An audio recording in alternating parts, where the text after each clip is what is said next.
This month, every week that I do a reaction video, I'm going to feature a Chicano artist. There are so many of them out there that are completely underrated and unseen. And I would like to at least uncover some of this. Some of these things are stemming back from the 60s and all the way up until now and everything in between. Now, of course, I know who, as a Mexicano, who Santana is. Carlos Santana is a legend in our culture, but recently he kind of pissed me off because I heard that he was a supporter of a certain piece of shit. And that really threw me for a loop.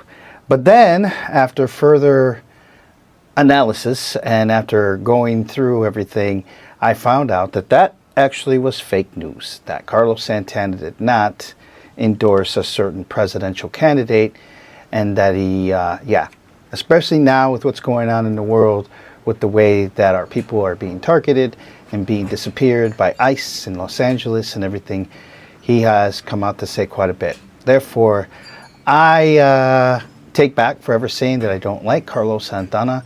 It wasn't that I didn't like his music, it was just that I didn't like the political slant that they gave this guy. I should have done better to research it right when I saw it and not just go, yep, I believe it. So my bad, Carlos Santana. I have grown up with this man's music, but I have never really seen a lot of his videos up until he released Maria Maria. And that's really my fault, because at that point in time in my life, Santana was just what we heard, what my mom and dad would play on vinyls on Sundays. So I didn't want to hear that shit, you know what I mean? I wanted to hear Run DMC, the Beastie Boys, and all that stuff. So obviously, as I got older and things started to become a little more clearer to me as I matured, I realized that Carlos Santana music is just part of our culture. Will always be, and so will he.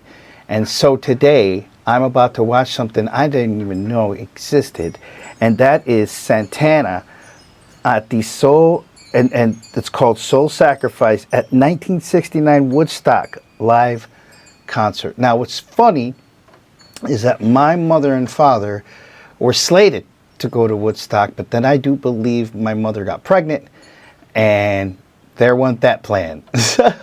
So I think she may have been, at this point in time, I don't remember what month this was, but if I'm not mistaken, I think she was quite ready to pop, so they weren't able to do it.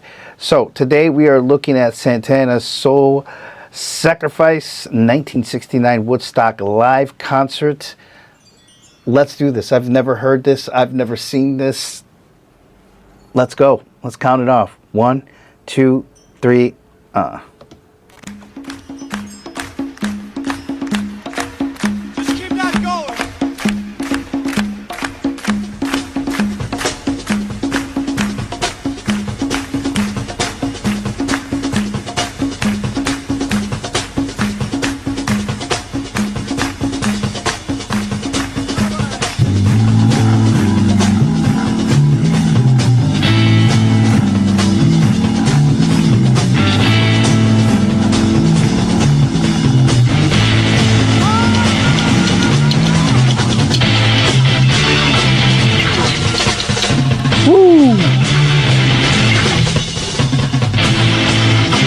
That drummer's cooking.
Go ahead, drummer.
Man, his organ player was always the best. That boy could play.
Wow.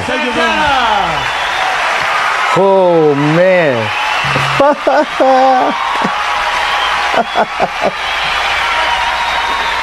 Oh, shit. Ooh, that gave me chills. Man. I never knew. I never knew. Wow. Jesus, where do I start with this? First off, Santana, I'm really sorry. I took you wrong. I offer you my apology. I ask you please to forgive me. I was totally duped. Totally duped. I want to give you some praise, dude. I knew people who knew you back then, knew my parents. And when you came to the Midwest, my parents got a band together for you to show up, and they toured with you around the Midwest. This was way back in the early 60s. And it was crazy. Let's just say that I've heard some really cool stories. And the other thing was I did get to meet you once in Los Angeles at the BMI thing that they threw for you. They gave you an award. I believe that was in 2004. Yes, 2004, I believe. And because I went to the Grammys, and it was right after the Grammys. It was that Sunday after. What I like about Santana in this, and it shows, and what I've heard is that the dude just didn't care what color you were, didn't care as long as you could play. And he only had the best players, man. And they were diverse. They were a diverse group of folks. And this shows that that drummer was smoking. I never knew that. That guy is not only that, but he is smoking playing match grip, which is hard as fun to play. And he's literally playing match grip. I mean, I play match grip, but I play on, how do you say, I'm on the other side. It's supposed to be with the right side. I can't do it like that. I have to play with the left. And even then, during a live concert, no way. I only do this when I'm being technical, right? And that's what it's meant to do. You're able to do it. But to play rock and roll, Latin like that, match grip and kill it, whoa, man. Monsters. The bass player, monsters. The two percussion players, monsters. Those two guys, one traditionalist, the other was definitely culturist. So he was either that was one of the Escobedo people, or but they were definitely two Latinos. But I'd say one was Mexicano and the other one, which was the naturalist, and then there was the Cuban or the Puerto Rican, whatever. But I can tell by the patterns and how they were both playing completely different. This is more tribal style, and this is technique. And technique is Cuban style, Puerto Rican style. Tribal style is just dum ba dum boom bum dum boom dum. Not a lot of different, but doesn't make them. That just separates the styles, and it works when you put both those things together. God, great job, Santana. Great job, man. God damn, man. And you're Mexicano, and that makes us proud, man. So you keep doing what you're doing. Peace, my brother. Again, peace and forgiveness for me for being ignorant. And definitely, this is the first time I've ever seen this, so I can't wait to tell my mom and dad, because I don't know if they've ever seen any of this footage. So yeah, that's me, the Gen Xer, the first time to ever see something like this. So, well, okay, thanks guys. Thank you for stopping by. And if you haven't yet, please like, subscribe, and put the notification bell on so you know the next time we drop one of these videos, man. Thank you so much for stopping by. Peace.